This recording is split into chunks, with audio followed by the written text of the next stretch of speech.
नमस्कार, स्वागत है आप सभी का वीके न्यूज पर। मैं हूं आपके साथ मेघना सचदेवा। दो देशों की लड़ाई के किस्से आपने खूब सुने होंगे, लेकिन भारत में दो राज्यों में खूनी संघर्ष हो जाए ऐसा शायद ही पहले कभी हुआ होगा।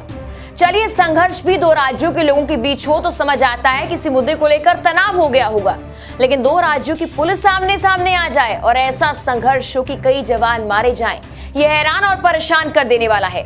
यहाँ हम बात कर रहे हैं उत्तर पूर्वी राज्य असम और मिजोरम की, जहां सीमा पर दोनों राज्यों के बीच खूनी संघर्ष हुआ और 6 जवान मारे गए। दोनों राज्यों की पुलिस के कई जवान घायल भी हुए हैं।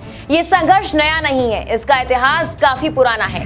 तो चलिए आपको समझाते हैं कि आखिर ये संघर्ष कब और कैसे शुरू हुआ और ये चिंगारी कैसे खूनी संघर्ष की आग में तब्दील होती चली गई।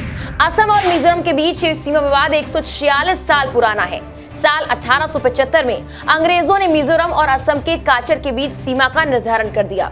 तब मिजोरम को लुशाई हिल्स कहते थे। पहले उत्तर पूर्व में सिर्फ मणिपुर, त्रिपुरा और असम राज्य हुआ करते थे।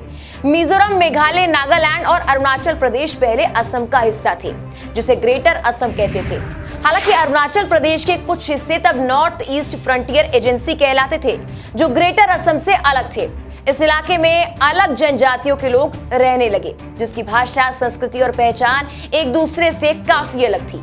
इस आधार पर आजादी के बाद मिजोरम, मेघालय, नागालैंड और अरुणाचल प्रदेश असम के अलग होकर राज्य बन गए। दरअसल असम और मिजोरम का बॉर्डर लगभग 164 किलोमीटर लंबा है।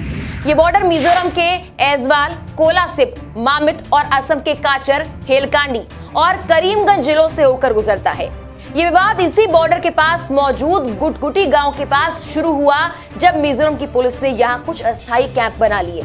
असम पुलिस का कहना है कैंप उनके राज्य की जमीन पर बनाए गए।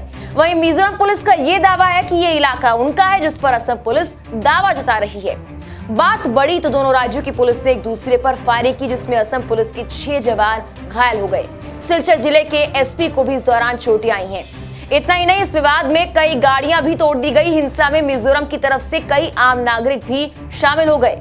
मिजोरम का 700 किलोमीटर लंबा बॉर्डर म्यांमार और बांग्लादेश से भी लगता है, इसलिए ये राज्य सुरक्षा की दृष्टि से बहुत ज्यादा संवेदनशील है।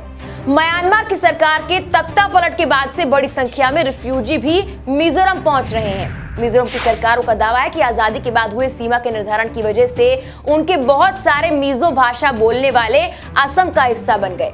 वहीं साल 2005 में सुप्रीम कोर्ट ने केंद्र सरकार को एक बाउंड्री कमीशन बनाने के लिए कहा, ताकि इस विवाद का हल निकाला जाए, लेकिन अभी तक इस दिशा में कुछ खास काम नहीं हो पाया है। पूरे विवाद को लेकर कुल मिलाकर 150 साल बीत गए। सोशल मीडिया पर इस मामले को लेकर बहस छिड़ गई। इस बीच मिजोरम के मुख्यमंत्री जोरमथंगा ने हिंसक झड़प का एक वीडियो ट्वीट करते हुए लिखा, देश के गृह मंत्री को टैग किया। इसके जवाब में असम के सीएम हेमंत बिस्वा ने एक ट्वीट किया और मिजोरम की पुलिस असम की पुलिस को उसकी जमीन से हटाना चाहती है, ऐसा लिखा। उन्होंने भी गृह मंत्री अमित शाह को टैग करते हुए आरोप लगाया कि मिजोरम के कोलासिब जिले के एसपी ने धमकी दी है कि ना तो मिजोरम की पुलिस पीछे हटने वाली है, ना ही वहां के नागरिक, यानी अब हिंसा में मिजोरम के नागरिक भी शामिल हो गए। केंद्र से हस्तक्षेप की मांग के बीच अब देखना यह है कि 150 साल पुराना ये विवाद आखिर कब सुलझेगा और कभी सुलझ भी पाएगा या फिर नहीं। फिलहाल के लिए इस खबर में इतना ही। तमाम खबरों के लिए आप देखते रहिए वीके न्यूज। नमस्कार।